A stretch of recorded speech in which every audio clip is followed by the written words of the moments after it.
feeling that something terrible was about to happen. It was a stormy night, and the wind was howling and the rain was beating against the windows. Suddenly, I heard the wild scream.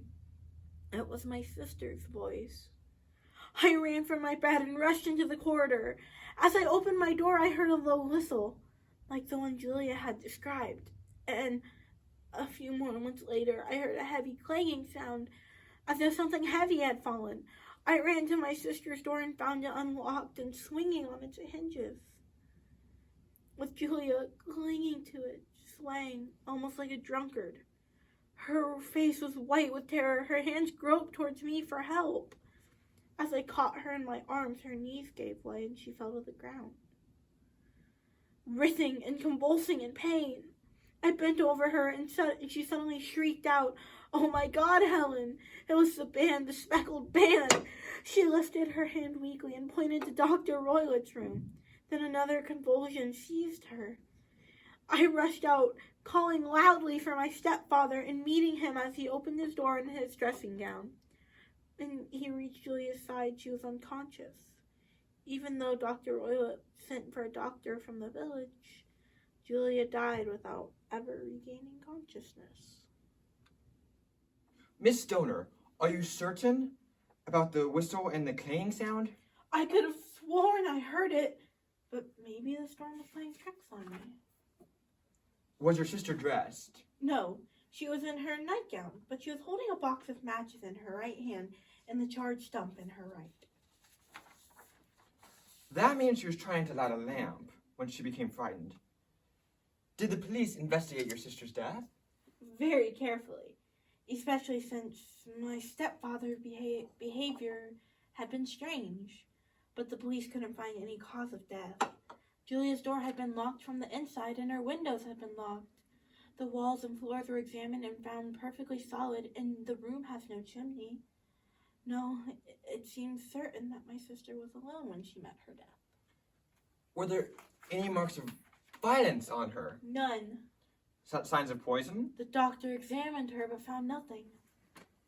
What do you think she died of? Pure fear.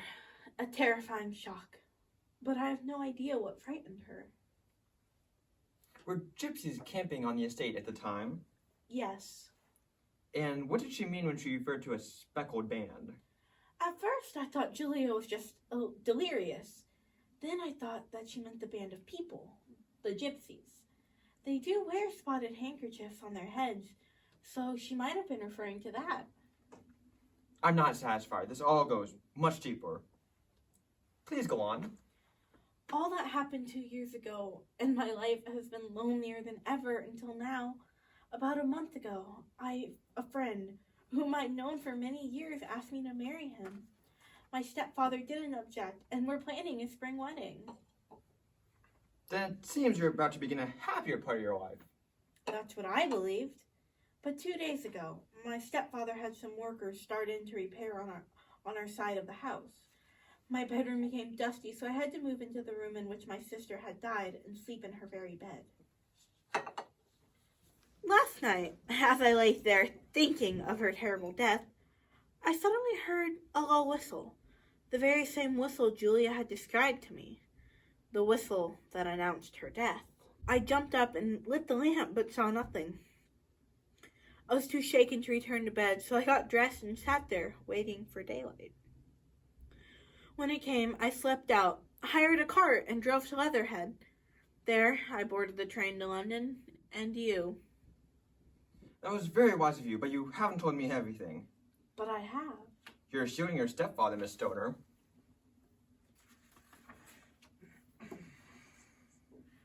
Dr. Roylett's a strong man. Perhaps he doesn't even know his own strength. There are 1,000 details I need to know.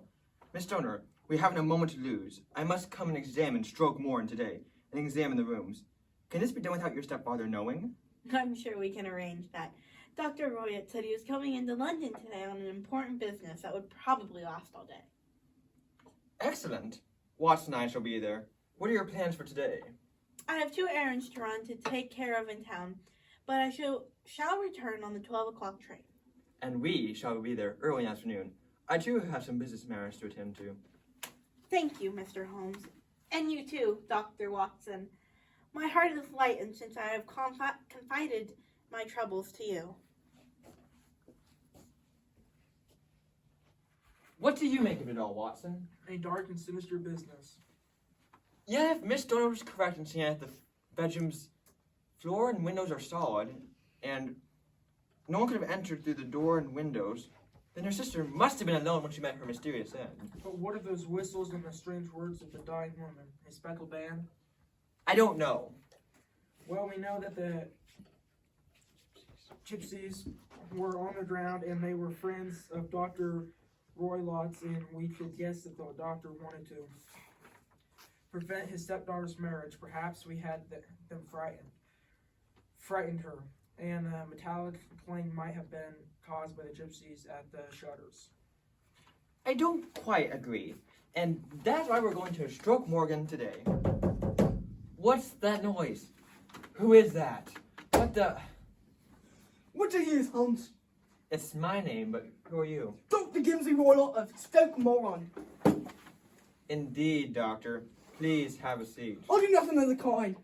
I followed my stepdaughter here. What kind of nonsense has she been telling you? My, the weather's a bit chilly. What has she been telling you? I hear that the crocuses are going to bloom well this year. Ignore me, will you? I know you. You are Holmes, the meddler. Holmes, the busybody. Holmes, the Scotland Yard Jack-in-the-Box. Your speech is most amusing. When you leave, close the door. I feel a draft. I'll go in my had my say. Don't you dare meddle in my business. I'm a dangerous man to oppose. See that you stay out of my business, or I'll guarantee you'll regret it. Yeah, run away. Well, he seems to be a friendly person. I'm not as big as him, but if he had stayed, I could have shown him that my strength could definitely match his. How dare he call me part of Scotland Yard? That degrading term, but I only hope, I hope he won't punish Miss Stoner for coming here. And now, Watson, I have some business to attend to at the Hall of Official Records. See you later.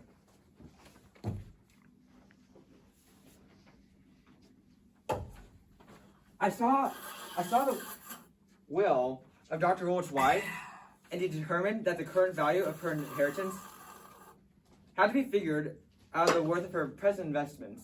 Her yearly income to the family was about £750. Each daughter was to receive £250 yearly upon her marriage. If that happened, the doctor would not have much to live on. Correct.